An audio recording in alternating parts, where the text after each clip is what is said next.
Good afternoon, everyone. This is Jim Stahl with our show, Mind, Body, and Soul. And we have a great show today, don't we, Teri? We sure do. Wow. We have Mark Hana, who is what's known as a horse listener rather than a horse whisperer. That's right. We'll talk to him about that when we get him on here in a short moment. But Teri, why don't you introduce our guest today? Well, today, folks, our guest is Mark Hana. He's a noted teacher, he's a speaker, he's a lecturer, and I'm hearing maybe an author in the future. Wow. Possibly. Wow, I'll tell you one thing. What I know about Mark and all the years I've known him for 15 years now, I can tell you, folks, it'll be a bestseller. And it'll be something that you'll not only want to read once, you'll want to read twice. That's right. Today, folks, Mark Hana, today we'll discuss the essential steps of relating to a one-on-one relationship with our wonderful horses. Jim, Mark is a horse listener, not a horse whisperer. He has dedicated his life to bringing people and their horses in a more equal relationship based on trust and respect. Wow, and I think that is something, Teri, that when you really think about it, I've heard of horse, whispers and dog whispers and cats and everything else, but a horse listener, I'm just really excited about learning more about what that really is, Teri. Well, today he's going to discuss the basic instincts of our horses and how they relate to us. He follows 6 golden principles that are a must for you if you own a horse, and the learning how horses are dependent on us and how they benefit all of us as we show our love to them. Okay, well that's great. So what we can do, we can not only apply this to our 4-legged friends, but to our 2-legged friends as well. That's right. To family and friends and everyone else. I mean, the nice thing about principles and truth, they are something that you can apply to everything, isn't it? That's right. Oh, yeah. Everything that we apply to horses, a lot of these things that he's going to be talking about, we can apply to people because people. We all need to trust, and most of us do not trust in our daily environment today. Most people are very mistrusting, and so we have to. These principles can be applied to people as long as animals too, and it's not only horses, dogs and cats too. Right. I've told you, Teri, in the past I've done marriage counseling and things like this with folks and things like this, and a lot of times people will say, well, infidelity is the biggest reason why people split up and things like that, but it's not. It is trust. That's right. Trust, and when that trust is broken, or if you haven't even developed it, how do you really have a relationship? That's right. You really don't, Teri. You don't have a relationship. So these principles, folks, today can be applied to not only the animals, but folks, human beings also, and that's so true. But the horses, if you own a horse, you're developing or you're thinking about getting a horse, this gentleman is phenomenal. I have been a horse person all my life, and have had horses in the past and will have many horses in the future. And he has taught me so much in just the few conversations that we've had with him lately that he's opening up a whole new world that I hadn't even thought about. And he's studied under people from around the world that are really working with horses and are making great strides in the development of the relationship with the horse and in having the horse learn what it is in dressage and all different disciplines of horsemanship. It's just phenomenal what he's doing. Yeah, Teri, being a neophyte like I am when it comes to horses, I mean... You mean a city slicker, Jim? Well, I don't want to say that because I did ride an Alpenrose dairy in Portland, Oregon. Well, I rode the ponies. They went around in a circle, but I rode them. Yeah. And then my only other experience was when I went to up to Sundance, and they gave me a horse that decided that he had his own agenda that day, and he took off. But I was smart, Teri. I took a sugar cube, 2 carrots, And I also told him, I said, wow, if you want this sugar cube and you want these 2 carrots, they look pretty good, don't they, boy? You're going to get back in line, right? And then I pulled out this beautiful organic, Terry. It was organic. That's a good thing. Red apple. No GMO. No GMO. Okay. Yeah. Another show, of course, of what we did before. But the point is that before the day was out, that horse was, minding me, I guess, in some respects, because I had the rewards. He wanted a reward, and we're all like that, folks, aren't we? It is. It's just like everybody. And the one thing was so amazing to me about it is that at the end of the day, when we were done, after a couple of hours, I started walking away. Yeah. I think he's calling in. Okay, Hold bring on him just a in, and I'll moment. finish my remark here. Hello?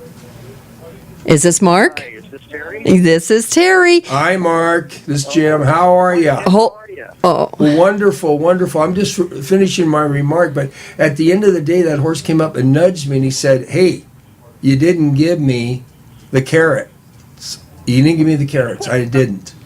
And the sugar cube, I gave him the apple. But so anyhow, Mark, I was telling a story about, I'm not a horseman like you, but we've already introduced you, Mark, and we know that you're a noted speaker and trainer and soon to be an author, and you've lectured all over the country and world. And Mark, one of the first questions I want to ask you, okay, and I'm going to be right up front, okay, what is the difference between a horse whisper? You hear this all the time with, trainers that train dogs and cats and everything else, but you call yourself a horse listener. Can you tell our audience and our friends out there just what the difference is? Well, what's happened to me in my life, I used to just a run-of-the-mill horseman. I thought I knew everything. I thought I knew how to relate to horses, because basically what I did was like everybody else that was like me. I was forcing a horse to do something, and they were submitting to me. And I thought, wow, I was really successful. But really what happened with me is I got down to a point where once I was really low in spirit, I was depressed, and I'd lost a lot of things and everything. And then as a result of all of that, when I really forgot about myself, I started thinking about more than myself, but I started thinking about other things that were more important. And as a result of that, I was able to actually listen to a horse. I mean, it was. Now wait a minute. You're their mind and pictures and all of that. You're telling me that you can actually listen to a horse. This isn't like Mr. Ed, is it? I mean, you're. Well, no, it's not really a voice. It's pictures.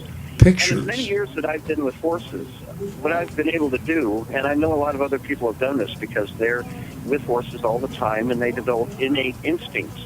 Horses coming at them, they know how to avoid them, they know how to do things. But with me, I've learned their body language. I've known a lot about that, and I've learned from experience and from practice and from mistakes that I've made.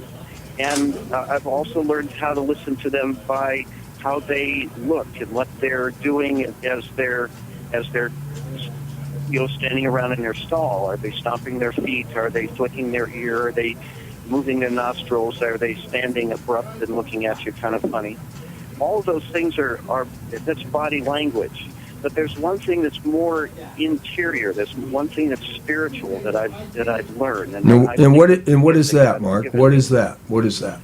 Well, what that is, it's almost like a spiritual connection. It's something where when you walk up to a horse, you know what they're thinking. And when you know what they're thinking, of course, all the stimulus around you is affecting that, but you know what they're thinking. You can communicate with them. You can relate to them. And as a result of that, you feel a oneness with them.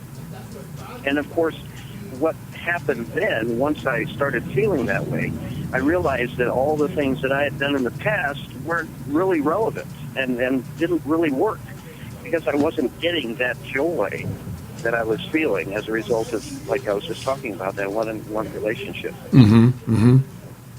So being a horse listener, of course, whispering to a horse, of course, you whisper, you know how to get them to do things. But for me, what I strive to do is I strive to allow the horse to be part of me, to do the things willingly, to do the things because they want to do it for me, rather than forcing them to do it.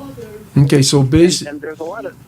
go ahead. so basically you're saying that you listen to what a horse really is saying to you based on how they look and the spiritual connection you've gained with them is because the love that you have for them is in a way in which you're going to accept whatever they do no matter what. Is that right? Right.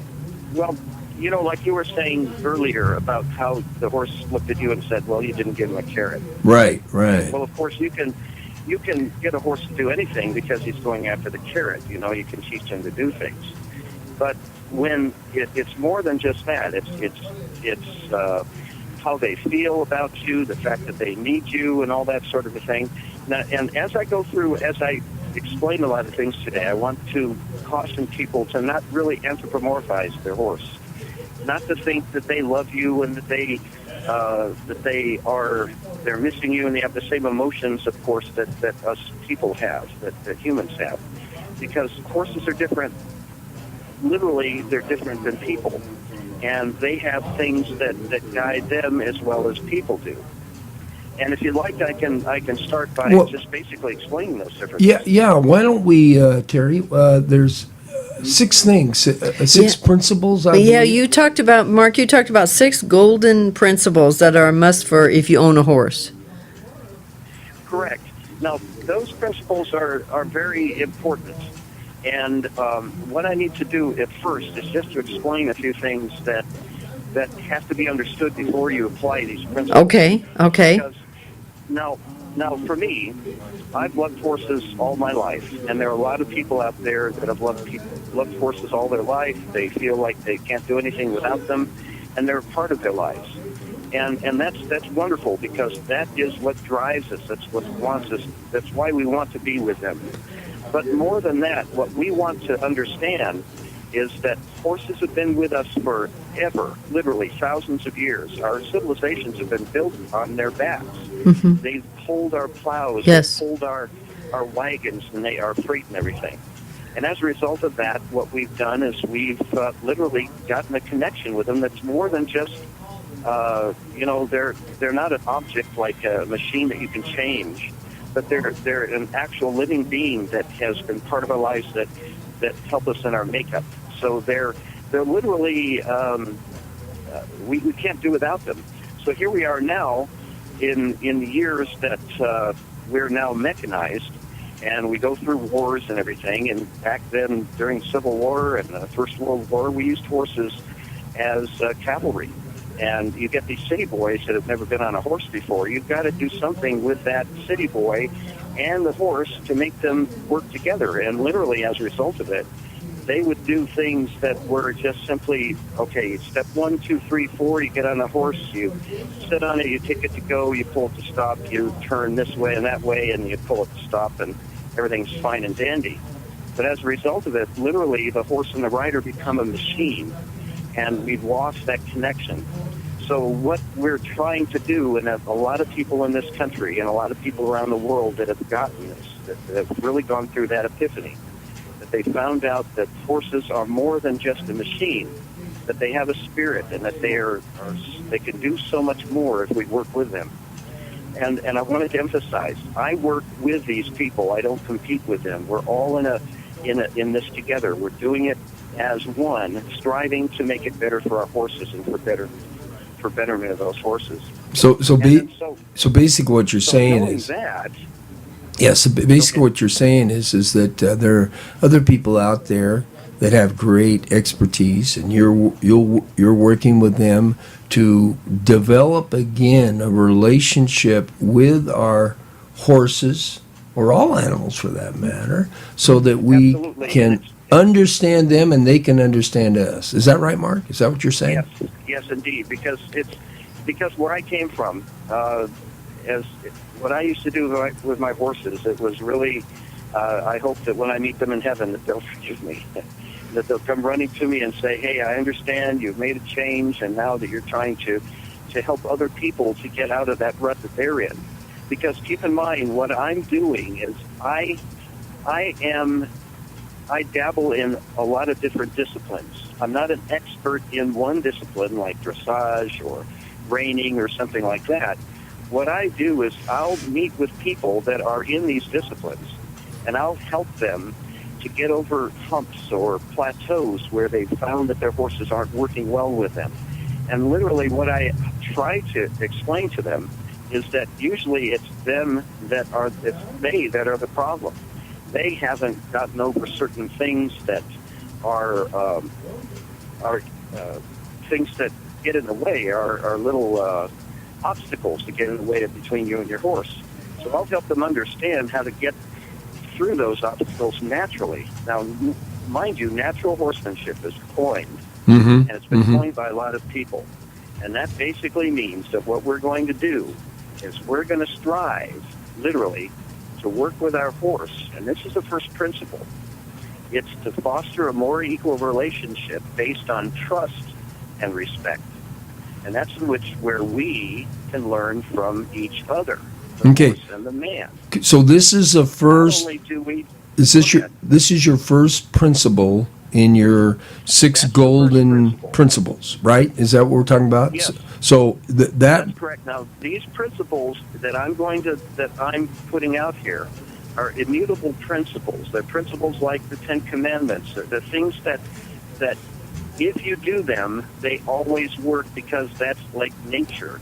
It's like the law of gravity or the law of this, the law of that. These are like not only principles, but in a way they're laws. Now, mind you, these were coined by Frederick Bignon and Magali Delgado from Gallop to Freedom. It's a book that is wonderful. If you ever want to read something that will help you get connected, these people are as far as I'm concerned, my mentors, and I'm their disciple.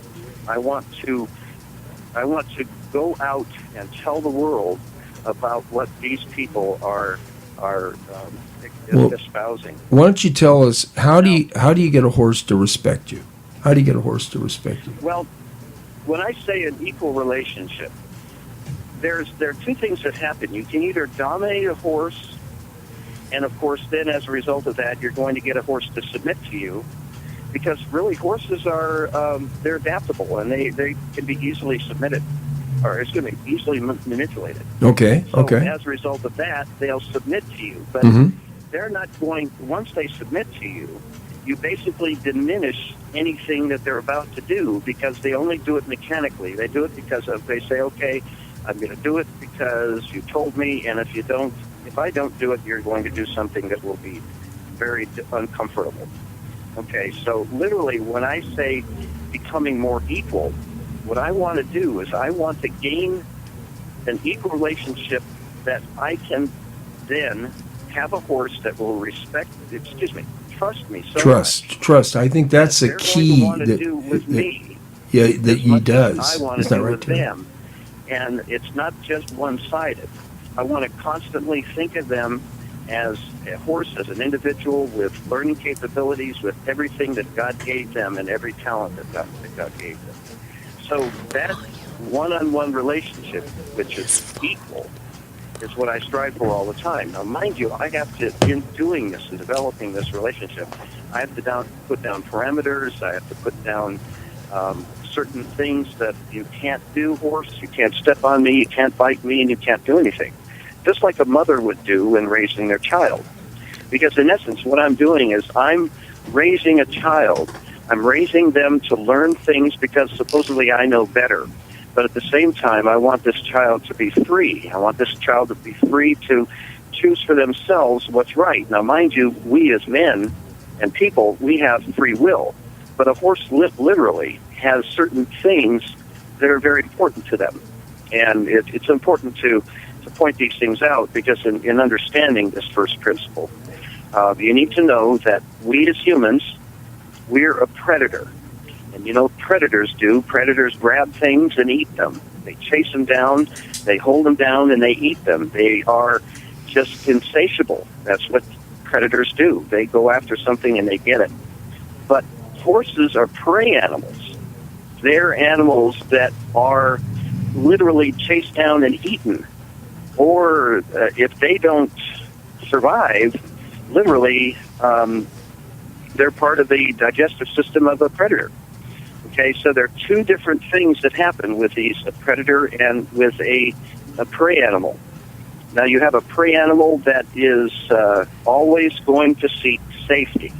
It's always going to seek that, no matter what it does. And you can't drive that from them. That's going to be their first thing that they strive for. And as a result of that, they have certain things that God gave them, which are instincts that are bred within them. And that is, they seek to be within herds. And these herds have certain characteristics, and where each individual of that herd has certain things that they have to accomplish in order to make a society or a one big unit that will end up protecting them all from the ultimate predator. So as a result of that, you're going to have these horses that are going to run away from anything that's unsafe. They're going to fight anything that's unsafe. They're going to do everything they can to preserve their safety. And as a result of that, once they are able to do that, once their society or their herd has accomplished what they want to do, then they can settle down and get something to eat.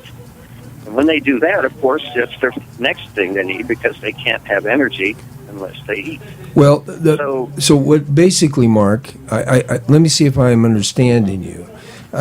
They go by instinct. They don't have the opportunity to, ration things out. They don't have a free choice like we do. But what you're saying, if I understand, you're saying that if you can show safety to your animal, they'll trust you. Is that right? Is that what you're saying? Absolutely. They would want to be with you, because as part of the herd, the hierarchy of the herd, there's always an alpha, or there's one that's a little bit stronger. Now, that particular individual, it might even be just a little, believe it or not, you have these big Belgians in a pasture, you can have a little tiny mini horse, and that mini horse will be the leader. Why does it do that? Because it's stronger, because it can pound someone in the face if it doesn't do anything that he says no, That would be else. Wouldn't that be an alpha horse? An alpha horse then? Well, no. Well, that would be the alpha, yes. But of course, that alpha accomplishes it by ways that aren't because of force, but it's because of their character, because of their strength, their inner spirit, things that they have which show leadership. Okay, so you have this little mini horse that's dominating these big Belgians, and they're saying, "Okay, yeah, I'll do whatever you say, because I know you're going to provide me with safety." Okay, so with us, they're going to look at us the same way, and so what I strive to do in order to do this, basing that trust, they need to trust me that I'm going to provide them with safety, that I'm not going to give them any kind of stress based on, because stress is basically something that enters a horse's life when they don't have safety, when they feel unsafe, when they don't understand something. Stress. All of that is really in their lives. So I strive to do. Go ahead. Yeah, the key is you got to try to keep stress out of their life. Is that right, Teri? That's true. Totally true. You can see that in their faces when they're concerned. I mean, oh yes. I can see it. Go ahead, Mark. Oh yeah, and for me, that's part of course, listening. I'm always looking for that. As I reduce the stress and as I look at these horses, I'm going to look to see when they're looking at something that they don't understand, or if I'm doing something that is maybe a little bit too forceful, I'm going to look to see how they're reacting. Now, mind you, I don't put the cart in front of the horse. What I strive to do is I look to see in advance. I try to perceive what is going to happen, and I don't allow it to happen. So if I'm working with a horse and I see that they're about to react a certain way, and that way is a negative way, I don't want any negative thing to ever enter in these horses' lives, because, mind you, the way a horse reacts to us, and that's why people run into roadblocks when they're training horses or when they're working with a horse. Now, mind you, I don't like to say training. I don't even like to say working. But when you're teaching a horse, when you see these things happen, then a horse reacts by opposing what you're doing to them. Mm-hmm. If you pull them to the left, they're going to pull to the right. If you get on their back, they're going to throw you off. They're going to oppose you. So you don't want that opposition. You want them to look at you and say, wow, what you're doing is not going to provide any stress. It's not unsafe. It's not, I can understand. You're explaining to me how this all works out. Okay? So when you do that and they don't oppose you, that's how you gain their trust, because they're going to look at you and they say, okay, you're providing me with safety, you're doing everything I can understand, and as a result of that, I'll follow you. I want to be in your presence. I want you to be with me because you provide me with that, just like the alpha horse would do that in a herd. Right. So you're talking now about your six principles, golden principles. He is. Okay. Mm-hmm. And That's correct, and that's the first principle. That's first principles: trust and respect. Now, mind you, when I say learning from each other, when we work with all these things, we're learning what's happening, and we learn from each other how to interact with each horse, which goes into the next principle, which I wanted to mention here. Okay, and what is that? That is, okay, you never adapt to a standard or inflexible method of training. You have to recognize that each horse develops as an individual. You know, they react differently to the same, similar stimulus. Those stimuli that another horse reacts to is different from the other horse. So you can't say, okay, if I do 1, 2, 3, 4, where Joe Blow has this training CD out, and you follow that, and you wonder why the horse isn't doing anything. And then, of course, how do we react? We react as a predator, and we stay with it, and we grab a hold of it, and how does the horse react? The horse reacts differently by opposing us and by trying to escape and run away from us. Okay, Mark, so you're right saying... then and there, what's happening... So, Mark, you're saying all of these horses out there in our lives today have different personalities, react different to different things. Indeed. Okay. And of course, they have, of course, a few people that I know that are wonderful horsemen and natural horsemen. They have provided little graphs that you can go to based on right and left brain and based on an introvert and an extrovert. Those things are wonderful because then you can look in your mind and say, okay, this is how I'm going to react to this particular situation. And that's helpful. But of course, one thing I wanted to say at first is that when you're dealing with horses, whether you're a beginner or you're not, or you're experienced for a long, long period of time, what you're doing is you're gaining experience. And you're gaining experience based on, okay, what works well with you. But when you're just starting out, sometimes what happens is you don't really trust yourself, see?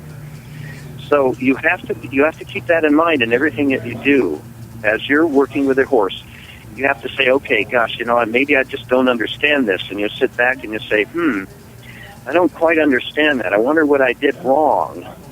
Because, see, while we're doing all of this that I'm going to be talking about, we have to realize that there's times when we can fail, or we can make a mistake, or we might even lose an argument.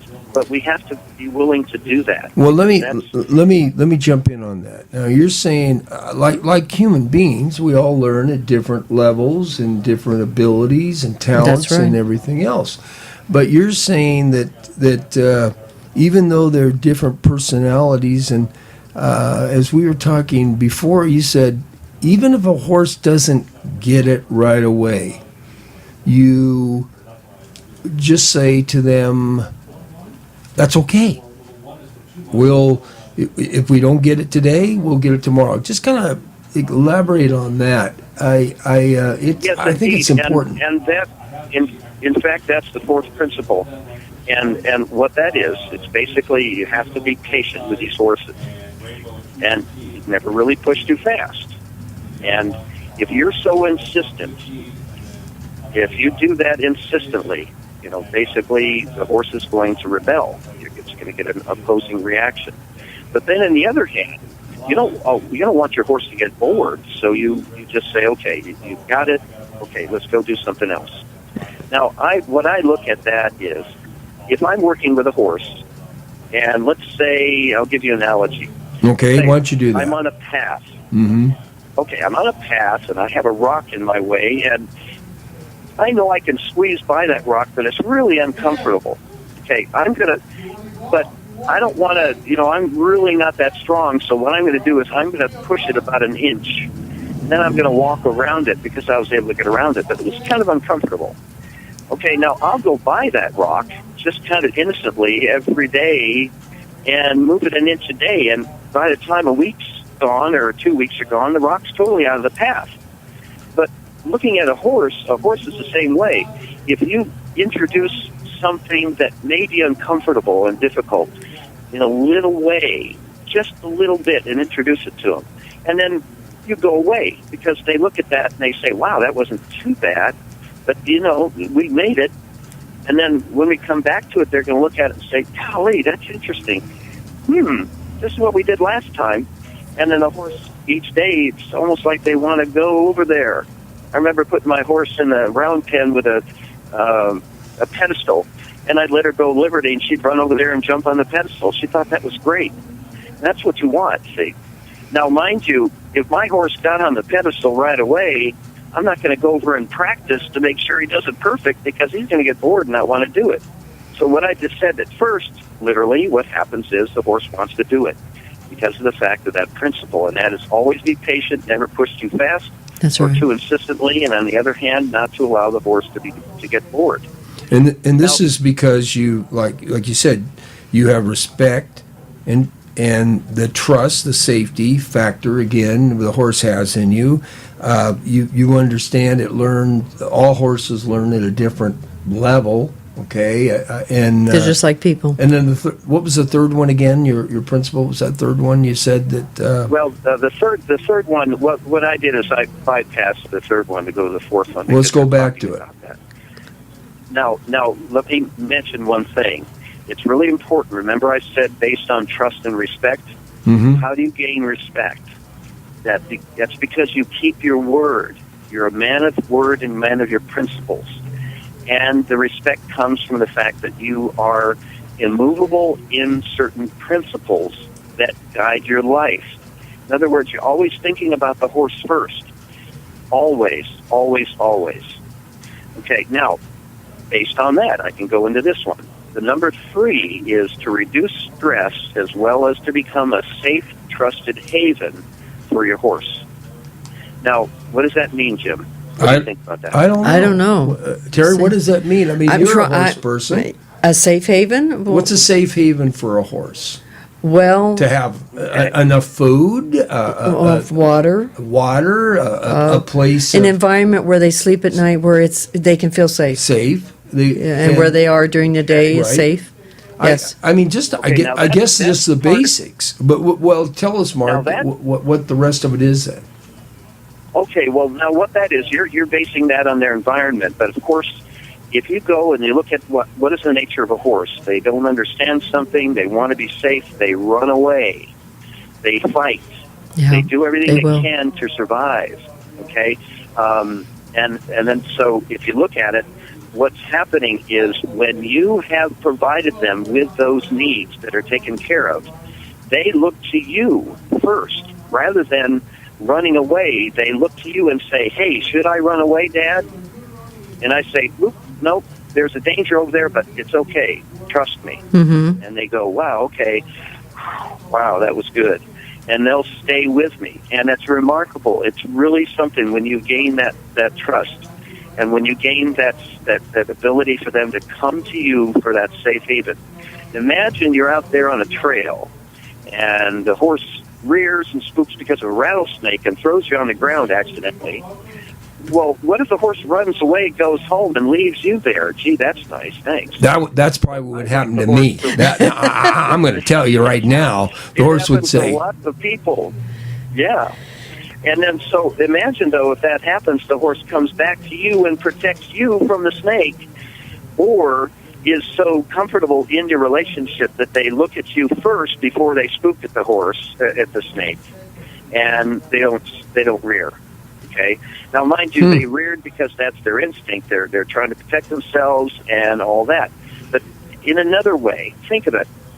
If they come to you, let's say you're in an arena, and all of a sudden a big old blast of wind comes up and makes a bunch of noise, and the horse stops, looks to you, and says, "Boy, there's something over there, and I'm scared. But Dad, what should I do?" And you just say, "Everything's okay," and they relax. That's what I mean by the safe haven. When you gain that with your horse, you're 3/4 of the way there, literally.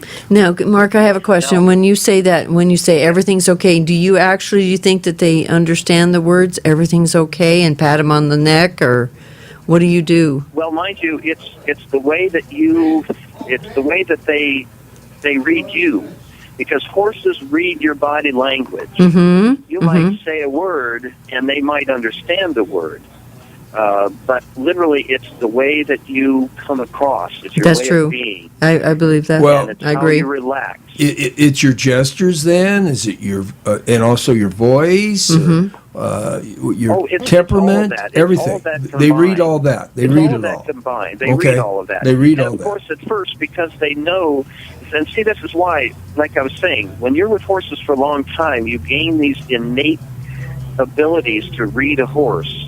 And then if you really, really develop it, and it's one thing that I have strived to do, you gain that you can't even almost, it's imperceptible. You get these feelings, you get these pictures from the horse that come from them.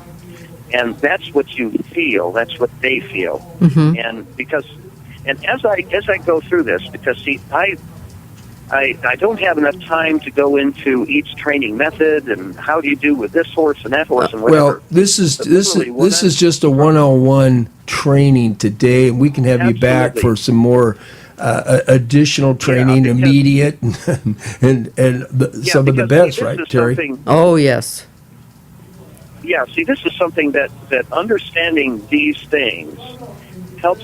See, before you ride a horse, before you get on their back, you should be able to understand what they're doing on the ground. You should be able to work with them, move with them, have them trust you. All the things that I've been saying should be done first. Mm-hmm. When I get on my horse at first, they look up at me and say, well, whatever.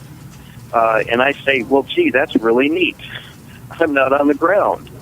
Now, the old way was that you would take a horse, you would get on him, they would react by their own instinct. This is a lion on top of me, grabbing a hold of me, and what would they do? They buck to try to get him off of you. They rub you against the fence, against a tree, whatever, to get you off their back. But you stay on just like a lion, and they basically submit and say, okay, eat me. So we don't want that to happen. We want them to just stand there and say, whatever you do, that's fine with me because I trust you. I believe that you're not going to hurt me. And everything that you do, when you never have a negative reaction from your horse, when you've considered everything that they could possibly do or be in, whatever situation they can be in, that you prevent that from happening. Now, mind you, I'm not saying spoil. Keep your horses from being, hurt or all that, and protect them, keep them in a padded cell. But you want to be able to provide them everything that they need. And now, mind you, as a result of all of that, the bargain that they make is, I'll let you get on my back, I'll let you do things that normally, this is not nature. You don't have these things growing on their back. Let me ask you this. You're saying that if a horse does something wrong, you don't say bad boy or bad girl? Oh, no. Well, now, mind you, I may do that because, see, I have to provide, and this is where it's important. Horses have a really strong sense of justice, and you have to be able to meet any kind of discipline to where they will listen to you because they trust what you say.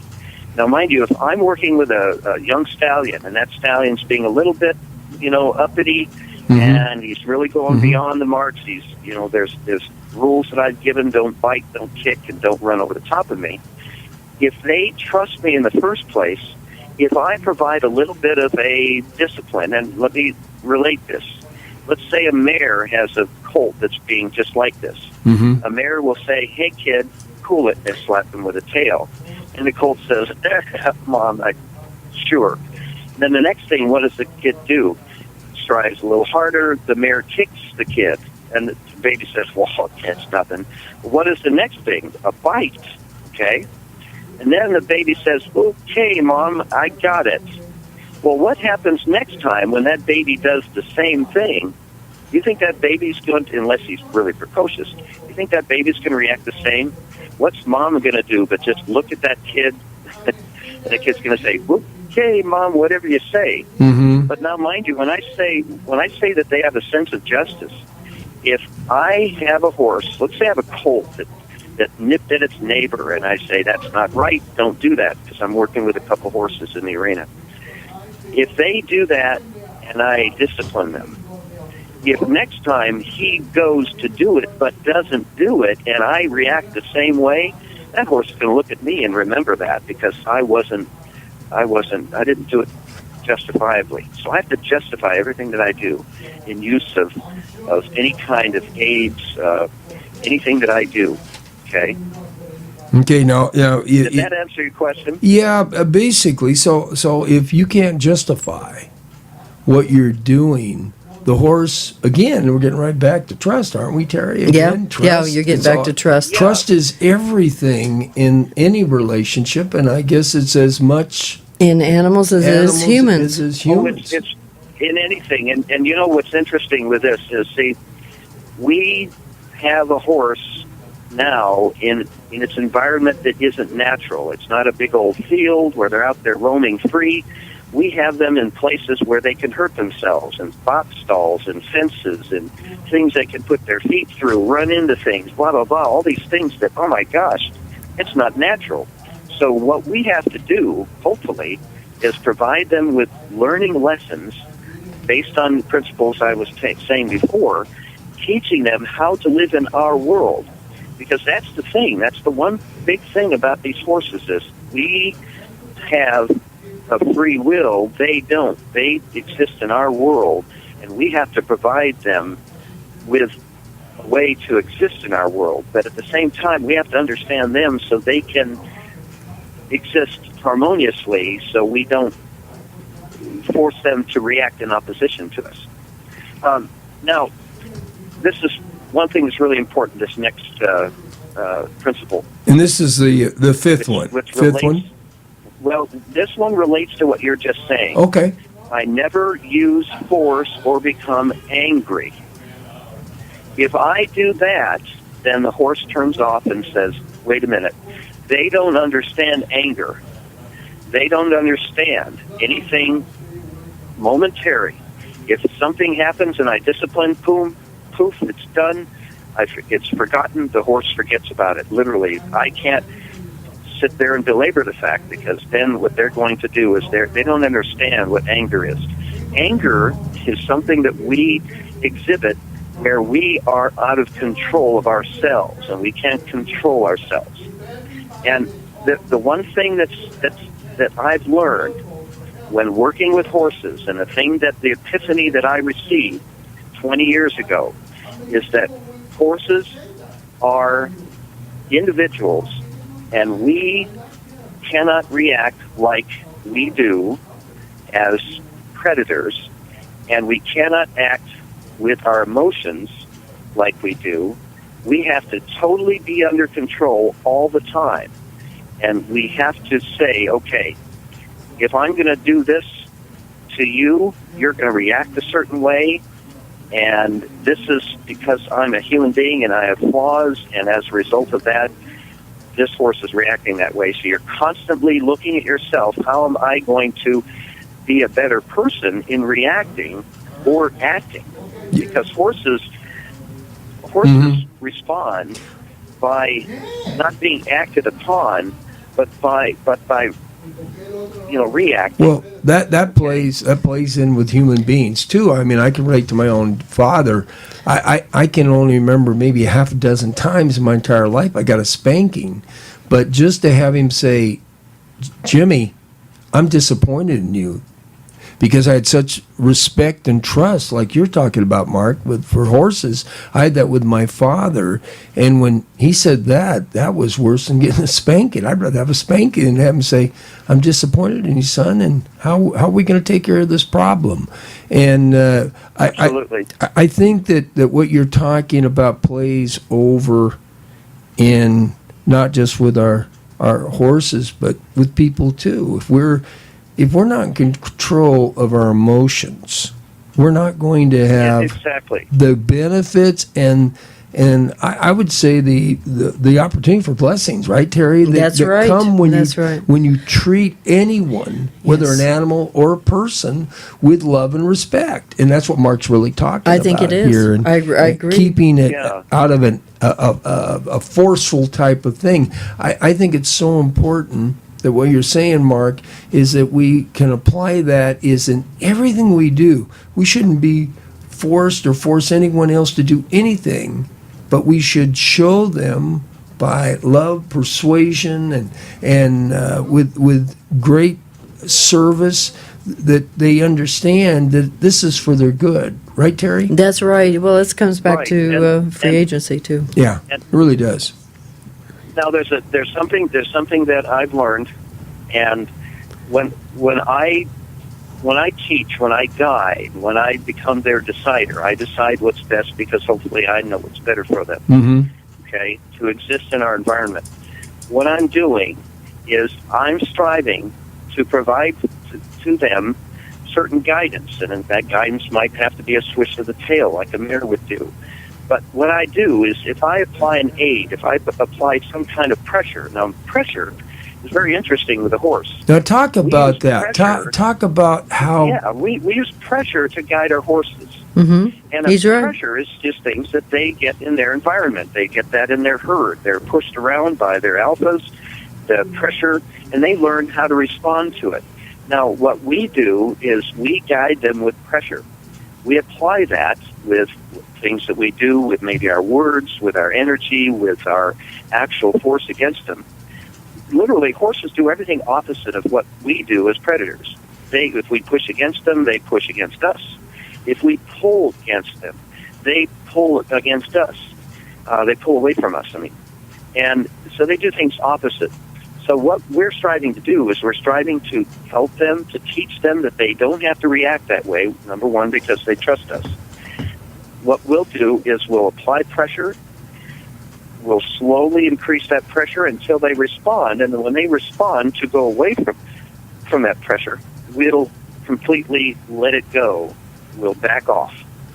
And the reason why, because the horse is going to learn from that. They're going to learn that there's a reward for it, yes, but also because that's something that happens. I would rather a horse that when I'm touching them with my finger, that they don't feel the pain of that finger, but they feel the comfort of when my finger isn't there. Doesn't that get back, Mark, See the to opposite there? yeah? But doesn't it get back to the safe haven again when you think about it? I mean, when a horse knows for a fact that it's safe, that it's going to feel good, because when you talk about pressure, reason it would push against you, I would think, is because it wants to get away, wants to flee or whatsoever, because that's a natural instinct for it. Like you said, it's a Right. a prey when I- rather than a if I- predator.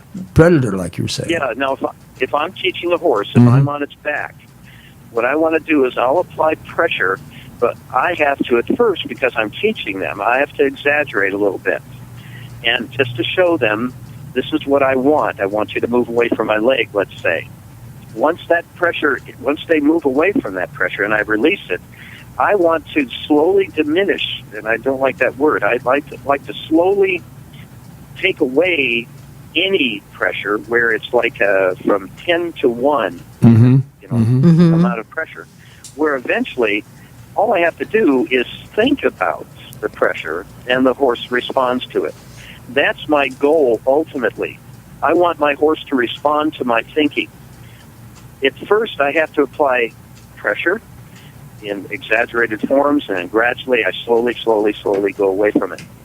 When I ride my horses with nothing, what I'm doing is they feel my intent. They feel it coming from my spirit almost, and because literally we're that close. Wow. And so that's why wonderful trainers like Westfall and these people that ride horses and do dressage exhibits and tests and all that stuff without anything on, without any stress. They do it willingly and they do it happily because they're doing it imperceptibly because they're happy to do it with people. Mark, we need to take Happy we need to take a break right now and bring in one of our sponsors. But we're going to come back with Mark here and just kind of summary a little bit. You know, what we've learned is that body language, listening, you watch what a horse does. You have that spiritual connection. They have to have respect and trust for you, and that's created through safety.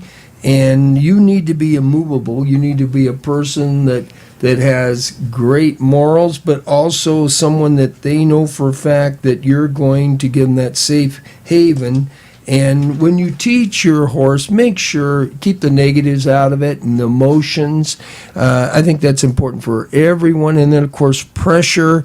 Any animal that is prey is always going to leave, try to flee, get away. And like you said here again, Mark, if you've done what you need to do, you're going to give them a safe haven. So we're going to come back with Mark Hana here in just 1 minute. But Teri, you're going to give a little commercial here in our break. Is that right? Yeah, I am going to. I want to talk about our next guest here in just a moment. Let's take a break here for just about 1 minute, folks, and then we'll be right back with you. 1 minute.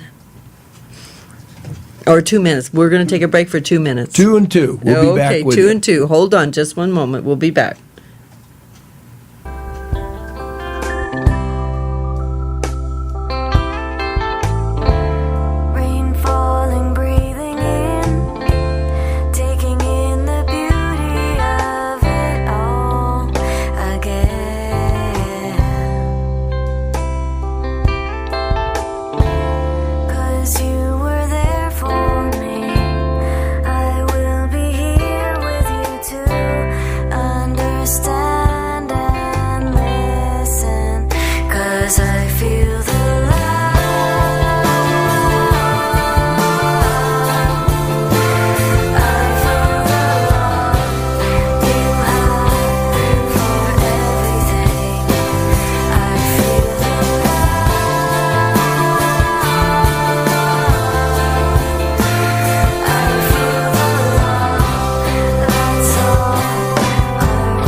Hi, folks. Good to be back with you, and we're glad you're here with us. We're here with our expert today, what we call horse listener, Mark Hana. Wonderful man, has given us some great insight already, and we're excited about what he's going to put the cap on now with these 6 great principles. But not only is he a great teacher and a great lecturer, but also in the future, we're hoping he'll write that book, and we'll all be able to have great opportunities to read some of the great things that Mark is doing. But Mark, kind of put the last step into place here so our listeners will understand and see just exactly what you have for them. And before we leave the show, we want you definitely to give out your email and your number and everything else so people can reach you and talk to you, and those that would love to have special counseling with you and sessions and things like this. So we'll make that available as well. So Mark, right. Talk about the last golden principle of the number 6. Now, this is really important because, remember, as I've been stressing, you have to constantly think of your horse, and you have to constantly think that they're individuals and that that each horse reacts differently. And we're always thinking, what did I do wrong? Could I do this better? Now, this sixth principle, we establish a more natural form of communication, something that works with the horse, okay? Now, how's that? New methods. Okay, now you further new methods. Always look at what can I do differently to do the same thing. If I find that when I'm working with a horse, they react this way because I've done a certain thing, remember what that is. Remember that. And then you can use that with that particular horse. What do they like? How do they play? How do they like to play? Or if another horse reacts differently to a certain way or he doesn't react well to it, remember that. So we're always striving to form a more natural form of communication, a new method. That puts all of these things together. Now, to keep in mind, everything that I've put together here, that these are principles that are immutable. If you use them all the time and everything that you do, you consider these principles, you will be successful and you'll be able to climb out of that hole or get off of that plateau you are in with your horse or on with your horse. So these principles are wonderful. I follow them. I'm a disciple of them. And I just feel like I want to pass this on to anybody that will listen to it and anybody that will just literally absorb it into their lives so they can have a better relationship with our horses. Because what we've done with our horses in the past, we've done so many unnatural things and abused them. And I want to change that. I want to help change that so people can understand. Well, that's so wonderful, Mark. It's wonderful what you're talking about. But when you say future methods, like give us some ideas. Okay. Now I'm looking at the time there. I better give you the way to communicate. My email address is Shahwanamar, and it's SHAHWANAMAR at yahoo.com. And that's in honor of my stallion Siobhan, who is from Germany. Right. So it's Shahwanamar. Hanamar Horsemanship Au Naturel is on Facebook, and Mark M. Hana is on Facebook.